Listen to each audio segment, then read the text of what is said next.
We're going to practice making an eye. They asked me for this in comments. So let's see.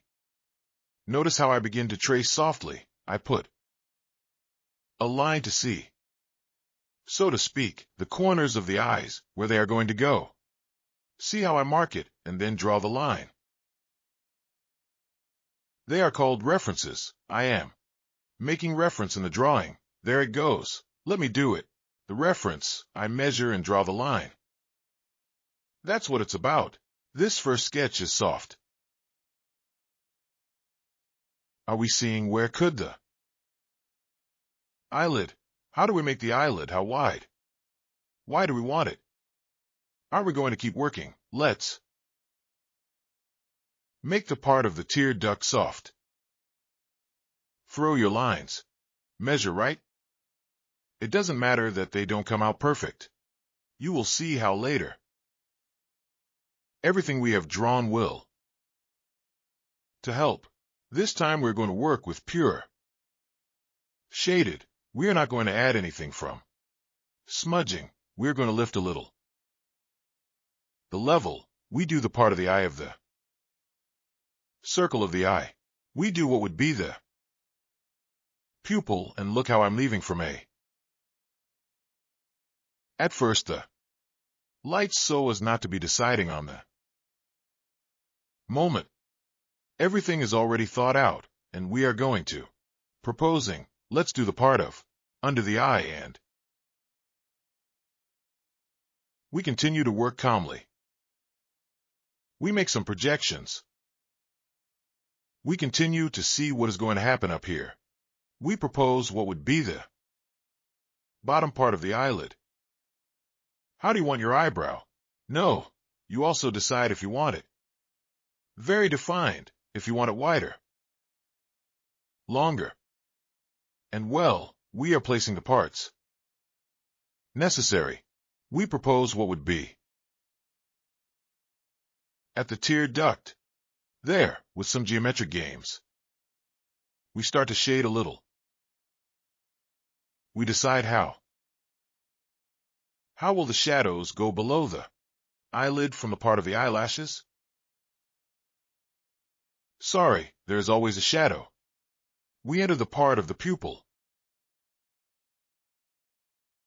We started to keep working on this part of the eyelid. How much will it have of shading? We don't start to propose. There we put a line on the left too, delimiting what is the nose. This part of the eye has more depth. That's why it will look darker. There we are proposing the part of the nose and some projections. We start playing with the shading. Now we go to the pupil that we had left. We have already left the lights, so now it's just a matter of going to shading the rest. We start to give more qualities of line that to what is the eye. We are playing. We are feeling what is going to happen. We jump from one side to the other too, giving unity to the drawing. We don't work, and you noticed a specific part. We are working little by little on the whole. Unity. We enter the eyelashes. Look how they come out from below. They don't come out. They create a curvature there. Well, I forgot to record that, but they make a curvature. And do the eyelashes come out? Is this part darker? Shading more. We are giving more volume. What is going to happen there? There's a change of rhythm. We're going to enter another rhythm here of bluish. We started to give more line qualities. The eye is starting to be seen. This is the part of the tear duct. I was telling you that below the eyelashes there is always more shadow. It's natural. We give more volume to the eye. Feel it. Your stroke. See, respecting your drawing. The speed at which you are shading the speed at which you are composing. This is a composition. We are seeing where we're going to work more. We enter to what is the eyebrows.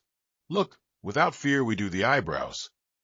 We draw the stroke softly. They're nice we're shaping. Then we will go in to give more character. But right now we are still throwing on the sketch. The sketch. We propose the lower eyelashes that they are a little finer. In this case, this woman's eye is of eyelashes quite large. I don't like big eyelashes. We keep giving more strength to the eyelash. You must decide how far you take the strength in each element. You must seek harmony in your drawing. In your graphite, we give a little more of shadows. I really like shaded a lot here. It starts to take better shape. We introduce another rhythm there. We give volume to the eyeball. Notice, we keep working a little more on character in this area. What color would the eye be? I don't know. This time graphite, and we are going defining. I felt that the eyebrow could go a little more cupid, more elongated. No, you when you're drawing you go defining also. Nothing is set. You decide what you like, what you want to. You put more strength. I love doing this part of the volume of the eyelid up there from the cheekbone eye. I really like it. Changes of rhythm. Notice in the shading why. Because not so flat, different from that. It can be denoted with shading. This is the part of the pop, what I was telling you. I like it to be well pronounced. Put the shadows. We give a set. It broke there. The tip. Let's add a little more shadow. We keep working on giving it strength. What else is needed? We are quite advanced. We give a little more strength. Notice, I changed from pencil to an 8 by this. It will give more character. Remember that your drawing must have the 3 chromatic degrees, not gray and light gray. White, gray, light. Are we going to keep giving to the eyelashes? Should we add more shading here, more strength? You decide where. Right. The drawing is almost done. We insert some visual pivots. Something more of strength. Look, these are the pivots. We are not still giving there to the eyelid. The shadow that we want needs more shadow. This part one told you is the most deep of the eye of the cavity. And well, we started to give a little textures outward. This was the exercise of today. If you liked it, give it a like, comment, share it, follow me. We will continue to do many exercises. Tell me what you want us to draw.